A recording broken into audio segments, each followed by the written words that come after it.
So friends, welcome back. Welcome back to Science 360. So in this video, we are going to discuss about the aromatic hydrocarbons and what are these aromatic hydrocarbons and what are the conditions required for any compound to be called as aromatic compound. So that details we are going to discuss. So let us start. Aromatic compounds. So as you already said, aroma means smell. So all these aromatic compounds will be having some characteristic smells. Okay, all the aromatic compounds having some characteristic smells, and that too pleasant smells only. Okay, not bad smells. Pleasant smell only will be there. So, and that only we call it as aroma. Okay, so you can simply take it as benzene and its derivatives also. Okay, this benzene and its derivatives generally they are known as aromatic compounds. Benzene is an aromatic compound, so its derivatives also aromatic in nature only. Okay, so when we can say it is an aromatic compound, so for any compound to be called as aromatic, okay, so there are certain conditions to be satisfied. Okay, for any compound to be aromatic, so they need some conditions to be satisfied. Okay, so that conditions I'll tell you. And before going to that conditions, there are two types of aromatic compounds again. So we can call them as benzenoids and non-benzenoids. Okay, benzenoids and non-benzenoid compounds you can say.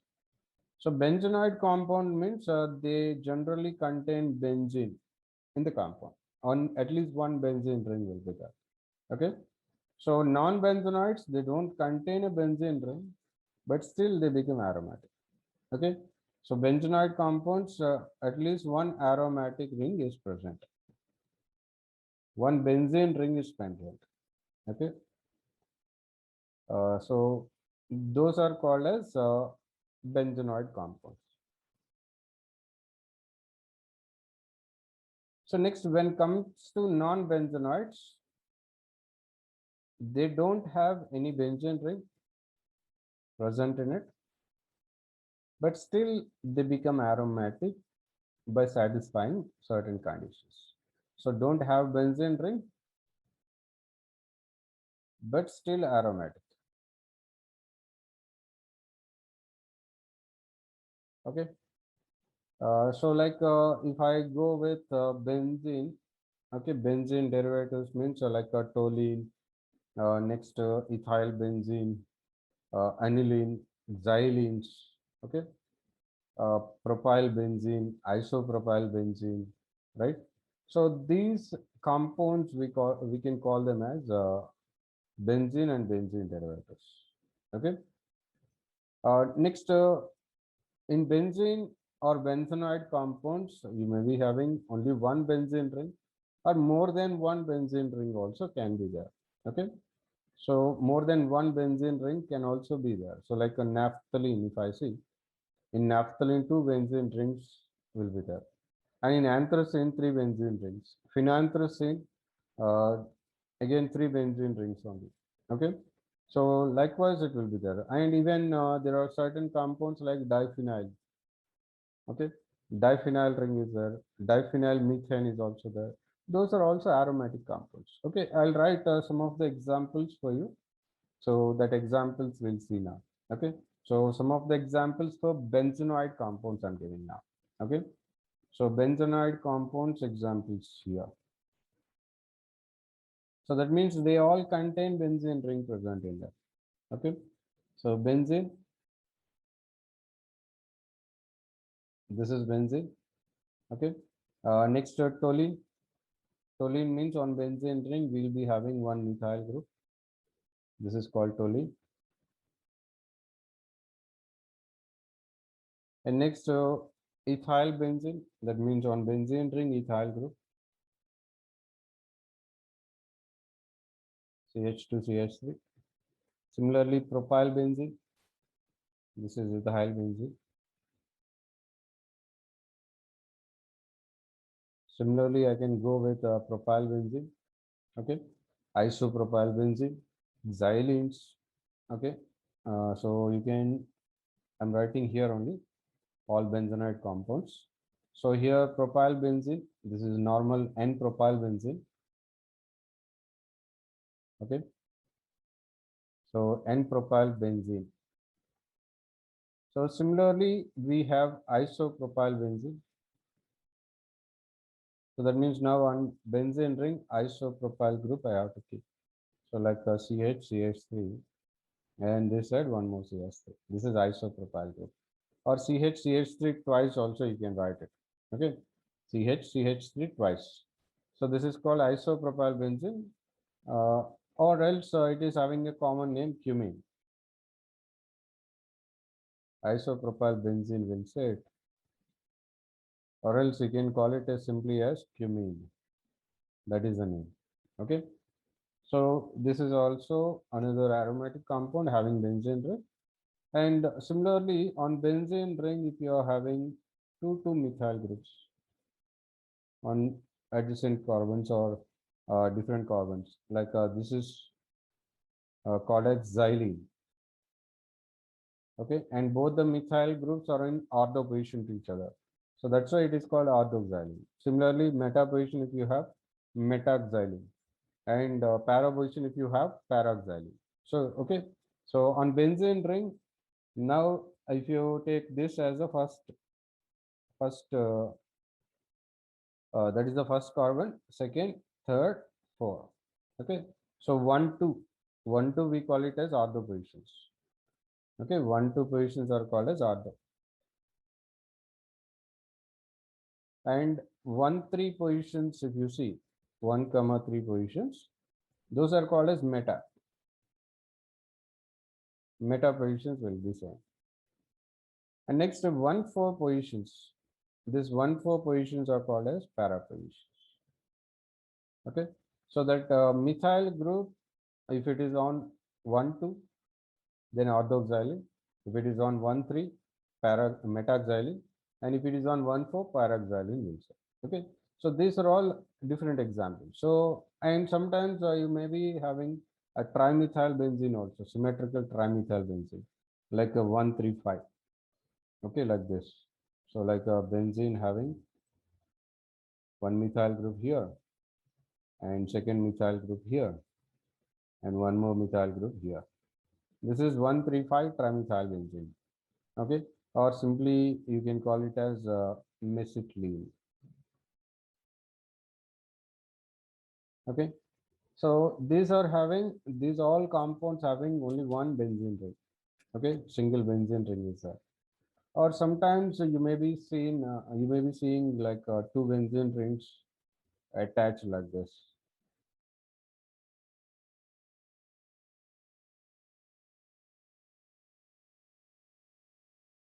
Okay, so this is called as biphenyl or diphenyl.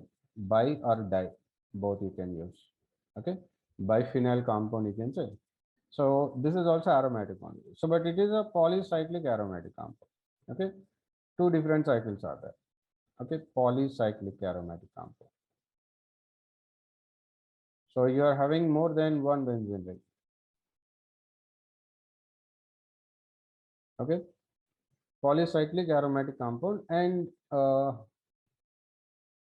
these are called as a polycyclic aromatic compound here. Okay, and next in polycyclic aromatic compounds also there are different varieties. This is one type of isolated benzene rings. Okay, two different benzene rings separately was attached, and similarly some other benzene rings. Okay, sometimes they are fused or condensed benzene rings. That means 1 to 1, one benzene ring with another benzene ring that will be attached with common carbons. Okay, like a naphthalene if I go with.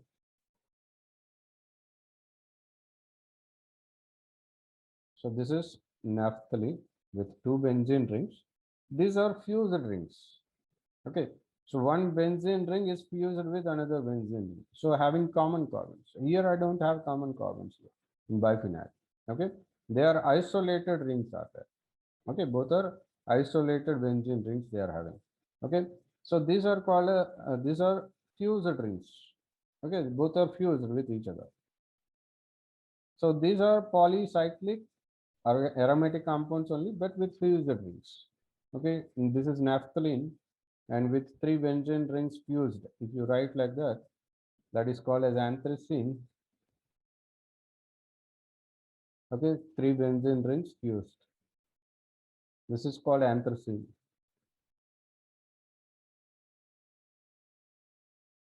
So this is naphthalene.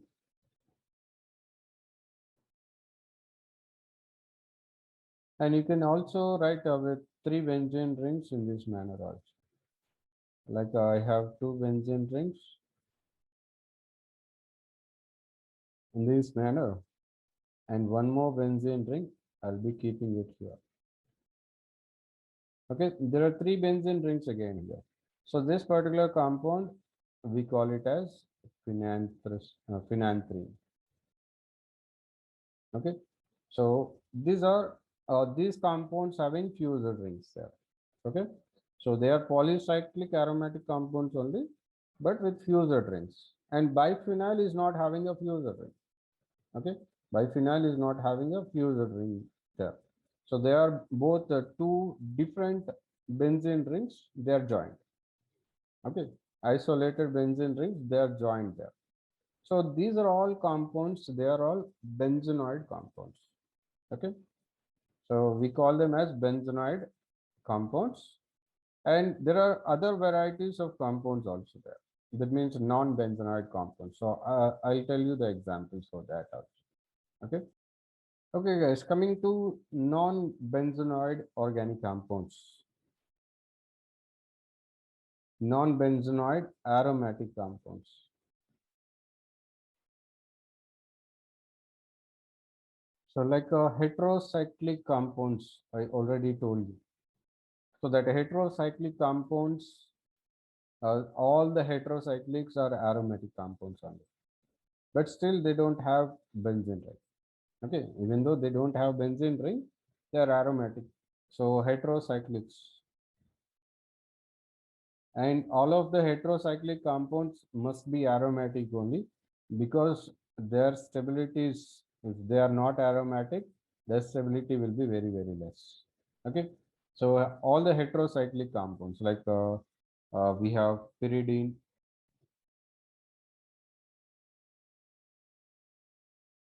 So this is called as pyridine. So this is not a benzene ring there. Okay, but still it is an aromatic compound. So next we have pyrrole.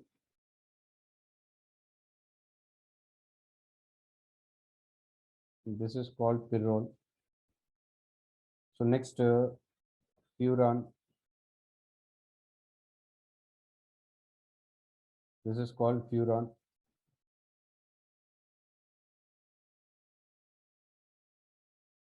So next thiophene.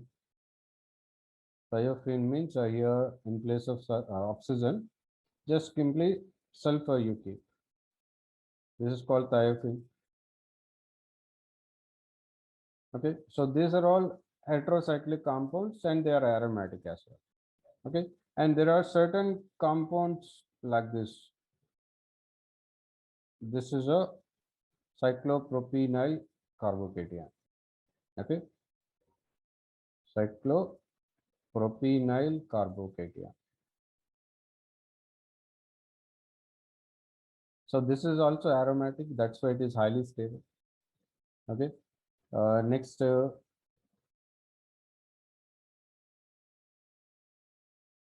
this is called cyclopentadienyl carbanion. Cyclopentadienyl carbanion. So this is also highly stable, we said. Okay, because it is aromatic. Cyclopentadienyl carbanion. So next we have one more intermediate carbocation.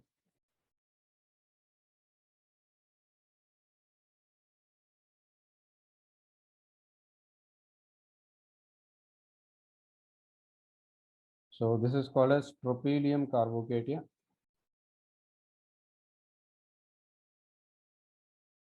So this is also aromatic component. Okay, this is also aromatic component. So these are all not having the benzene rings, but still they become aromatic. Okay, so aromatic compounds, both the types are there, benzenoids and non-benzenoids are there. And benzenoid compounds generally contains at least one benzene ring. It may be sometimes more than one benzene rings also there. Okay, and non-benzenoid compounds, they don't have benzene rings, but still they become aromatic. Okay, and where do we find these aromatic compounds? What is the sources of aromatic compounds? Means generally aromatic compounds are available in petroleum. Okay, that is the major source. Major source of benzene or benzene derivatives and aromatic compounds is petroleum. Okay, so while petroleum refining, when we are doing petroleum refining, okay, so that petroleum refining, during that process, these aromatic compounds will be extracted from it. So that last leftover component will be there, no, the last component in petroleum extraction, that is what we call it as coal tar. Okay, that coal tar distillation will provide this aromatic compounds. So in coal tar distillation, again, when you do the coal tar distillation, there are different fractions will be getting there. Like we'll get a light oil fraction, middle oil fraction, heavy oil will be coming, green oil will be coming, and finally there will be residue will be there, that is called pitch. Okay, and that will also come. So this light oil fraction, middle oil, and heavy oil, green oil, I said no.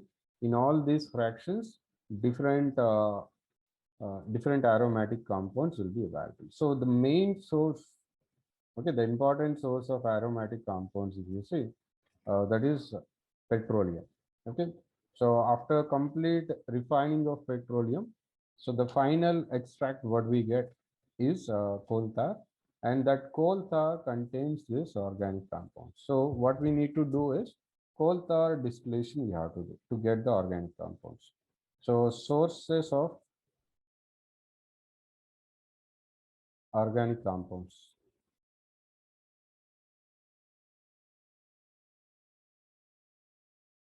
So that sources of organic compounds means petroleum is the main source.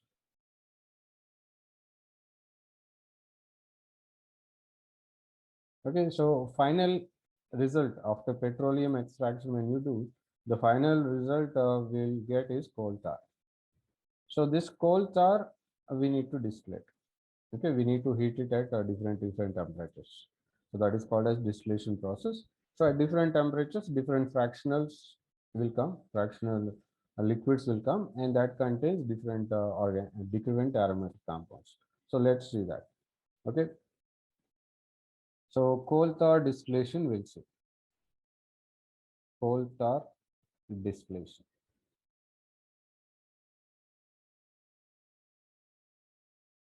So in coal tar distillation means we are passing this coal tar, okay, at different temperatures.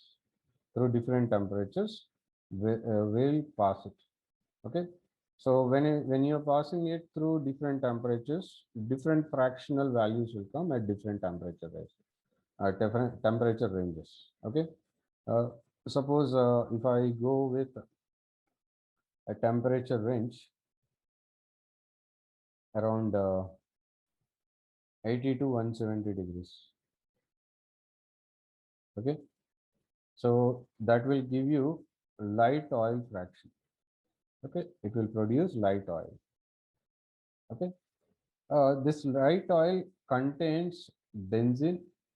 Main components in the light oil is benzene, toluene, and xylenes. These are the main components will be there in light oil fraction. Okay, so if you heat around 170 to 230 degrees Celsius, okay, if you are heating it, then we'll be getting middle oil fraction there. Okay, middle oil will come, another layer will come. So this contains phenol, naphthalene, and it also contains pyridine in it. So these are the compounds we'll be getting around 170 to 230. So in the middle oil, these are the compounds.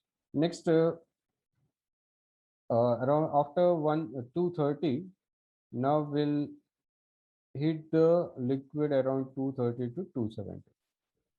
Okay, different temperature regions. So now here one more fraction will come, that is called as heavy oil. This heavy oil, what it contains means it contains cresols. Okay, it contains naphthalene, and it also contains quinoline. Okay, quinoline also it will be there in it. So that is heavy oil. And after 270, now we'll heat it around 270 to 360 degrees Celsius. So that is another temperature range. And at this point, what we call it is called as a green oil. Okay, we call it as green oil here. So that green oil contains anthracene and phenanthracene. Okay, anthracene will be there, and one more is phenanthrene will come. Okay, so after extracting all these, okay, all these four fractions, finally there will be a residue. Okay, that residue we call it as pitch.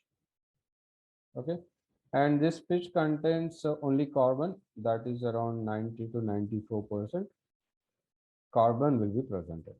Okay, so from coal tar distillation we are getting all these aromatic compounds. Okay, that is a important source, the main source of this aromatic compounds. Okay,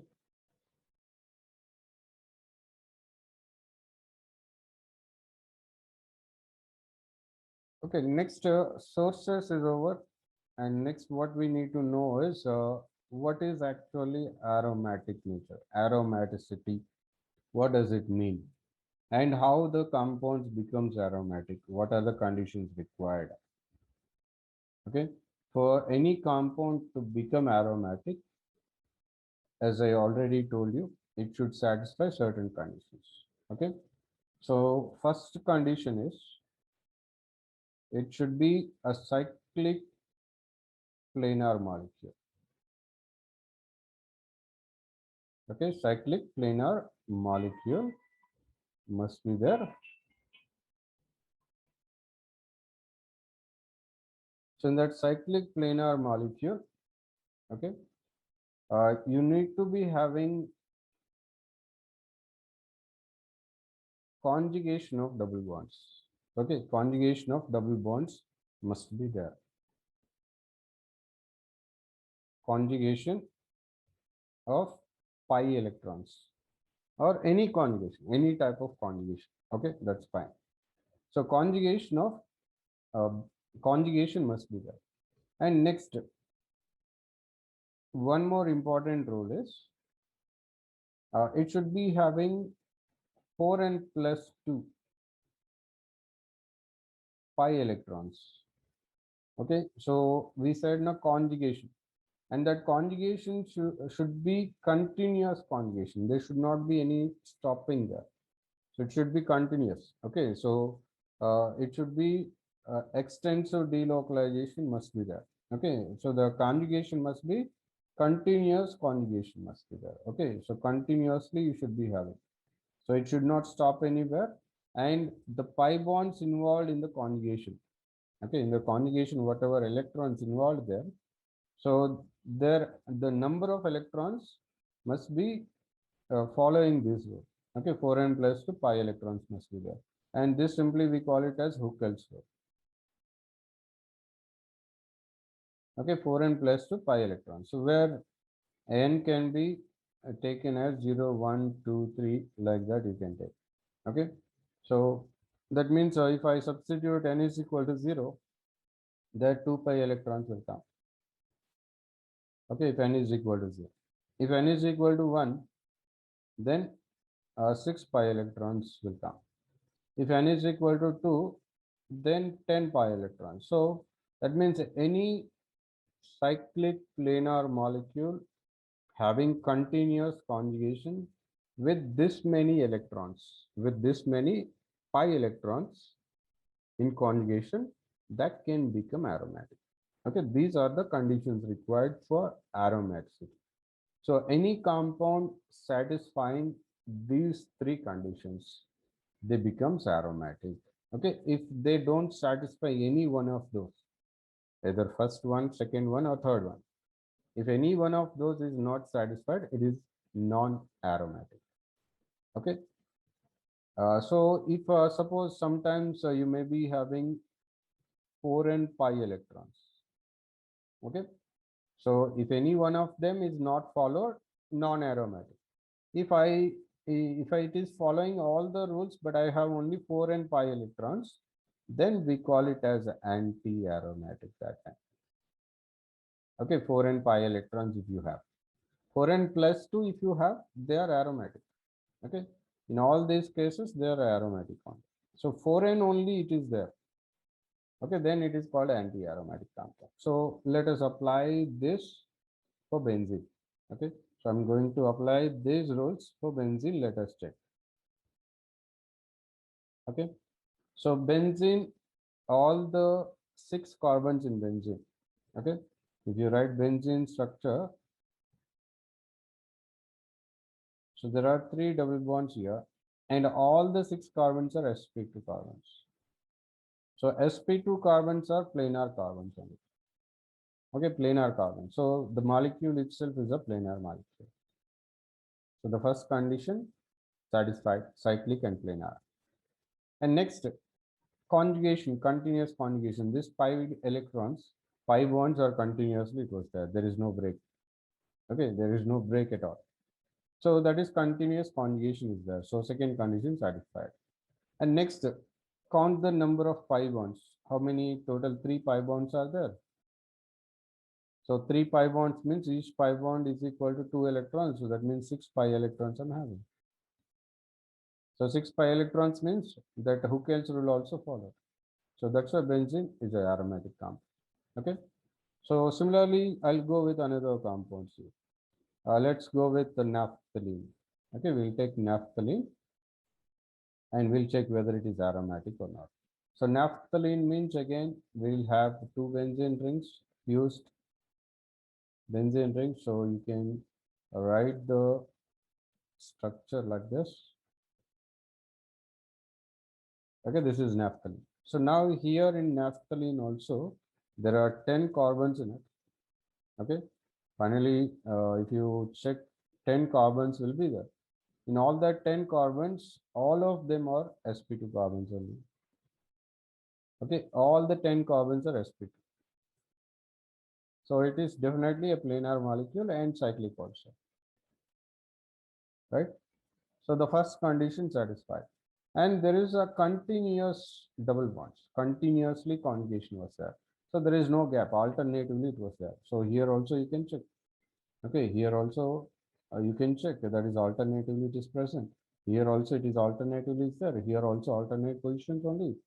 And here also alternate only. Here also alternate. Here also alternate. So it is completely in conjugation, complete conjugation I have. Okay, second condition satisfied. And next coming to the pi electrons. So there are 5 pi bonds I can see there.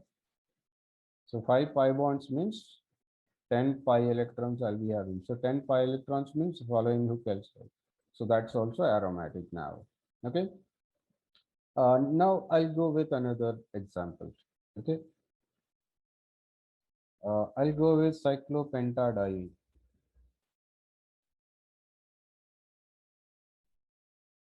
So cyclopentadiene means this compound. This is cyclopentane pentadiene. Okay. Now let's see this. So now in this compound, so totally 5 carbons are there, but this carbon, it is an sp3 carbon. Okay, remaining 4 carbons are sp2 carbons. So that means I don't have a planar nature. Okay, it is non-planar. Okay, so non-planar means we don't have that first condition satisfied, so it is non-aromatic. Okay, it is non-aromatic, right? So because I don't have all sp2 carbons, if I have all sp2 carbons, then we can say that it is planar molecule. Okay, so it is non-aromatic. So suppose same cyclopentadiene carbanion I take. Okay, same cyclopentadiene only I'm considering now.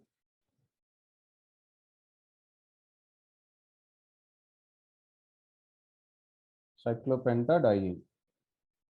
Okay, here I'll keep the negative charge, right? So now in this compound, okay, in this compound, of course, this is not sp2 carbon, it is sp3 carbon only, but still this negative charge will come into the conjugation. Okay, that negative charge on that carbon will come into the conjugation. So that conjugation, when it is possible, when it is in the same plane, it is possible. Okay, when it is in the same plane only, it is possible. That means you can say the total, all the 5 carbons are in the same plane only. So if you say that carbon is not in the same plane, then that conjugation may not happen. But here conjugation can happen. Okay, so that means this is a planar molecule here. Okay, this is a planar. Okay, even though it has sp3 carbon, it is planar only. Okay, and there are 6 pi electrons in conjugation, including this negative charge. Okay, that negative charge itself is 2 electrons, and there are 2 pi electrons. So total 6 pi electrons means 2 pi bonds plus 1 negative charge. So that totally you have to count now, because all are in conjugation now. They are coming in the conjugation. So that's why now there are 6 pi electrons there, okay, involving in the bond. So that means it is satisfying. Who else will not? So that's why this will become aromatic. Okay, cyclopentadienyl carbanion. Okay, cyclopentadienyl carbanion. So this is an aromatic compound. Okay, cyclopentadiene is not a aromatic compound. Okay, cyclopentadiene, because there is no conjugation coming there. Okay, so there it is non-aromatic cyclopentadiene, but cyclopentadienyl carbanion is aromatic. Okay, next, other than this, we'll go with another aromatic compounds. We said no, we gave some examples, non-benzenoids, like this is a cyclo uh, propene, propenyl carbocation, I said. Cyclopropenyl carbocation.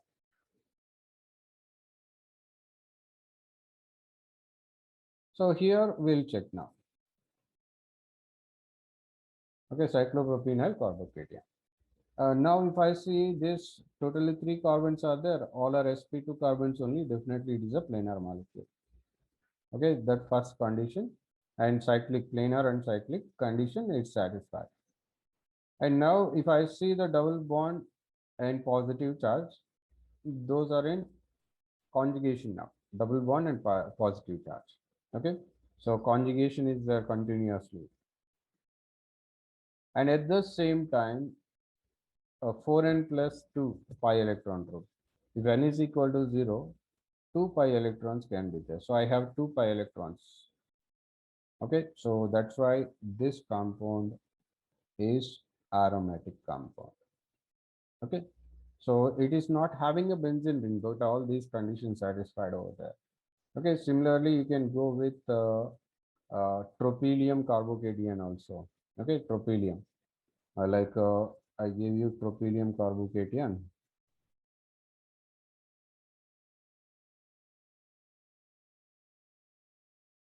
Okay, with 7 carbons, it will be there.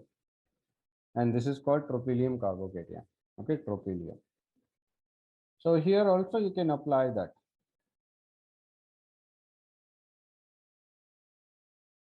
So here also we'll check all these. parameter. So all 7 carbons, they're sp2 carbons only. So definitely it is planar and cyclic compound only. Okay, no? And it is having pi bonds in conjugation along with the positive charge. Positive charge also involved. It is in conjugation. Okay, alternate position only. So conjugation is there. And at the same time, if you count the number of pi bonds, total 3 pi bonds. 3 pi bond means I'll be having 6 pi electrons there. So all these conditions satisfied now. This is also becoming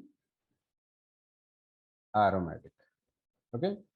So these are all the conditions we need to check for any compound to become aromatic. Okay. So we'll go with another example. Heterocyclic compound we'll consider, and there also we'll check it. Okay. Like if I go with pyrrole. Okay, I'm taking pyrrole.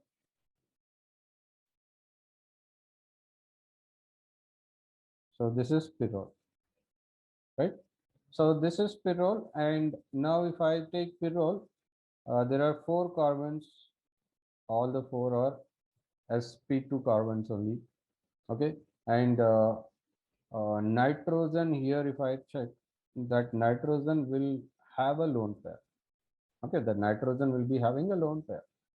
Okay, because nitrogen always has that lone pair. Okay, that lone pair and 2 pi bonds, they are in conjugation now. Okay, that delocalization easily comes. That means they can easily move. Okay, along with the lone pair, if I count, there are 6 pi electrons now, because now the in lone pair also involving in the conjugation. So now this molecule is planar and cyclic. Okay, it is coming out as conjugated system only. Continuous conjugation is there. And at the same time, if I include the lone pair, then 6 pi electrons I'm getting now. So this also becomes aromatic. Okay. And one more example I'll take in heterocyclics. Okay. So one more example I'm taking. This time I'll go with pyridine.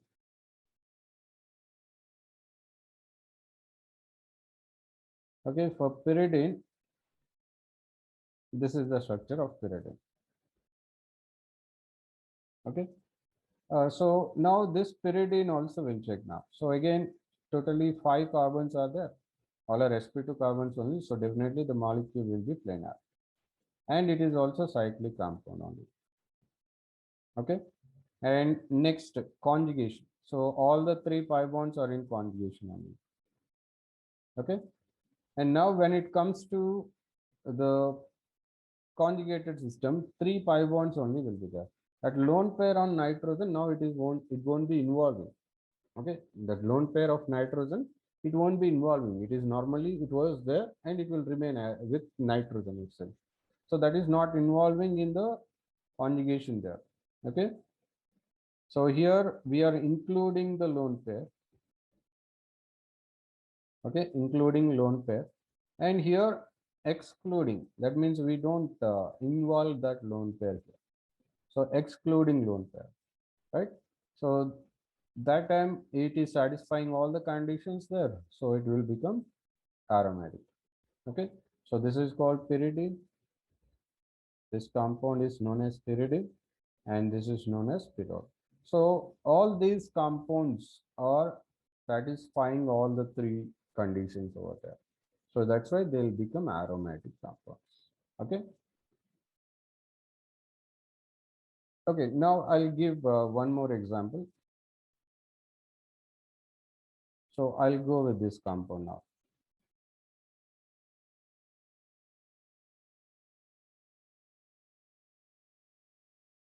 Okay, so there are totally 8 carbons now. So this is called cyclooctatetraene. Okay, 4 double bonds are there. So now here you check whether it is aromatic or non-aromatic or anti-aromatic. Okay, so that you check. So let us check that.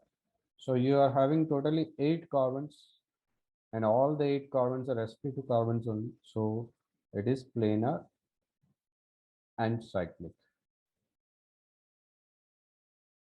Okay, so that is satisfied.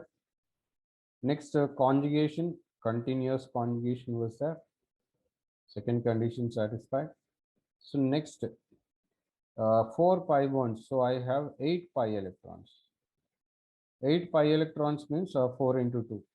That means 4n. I'm having only 4n pi electrons.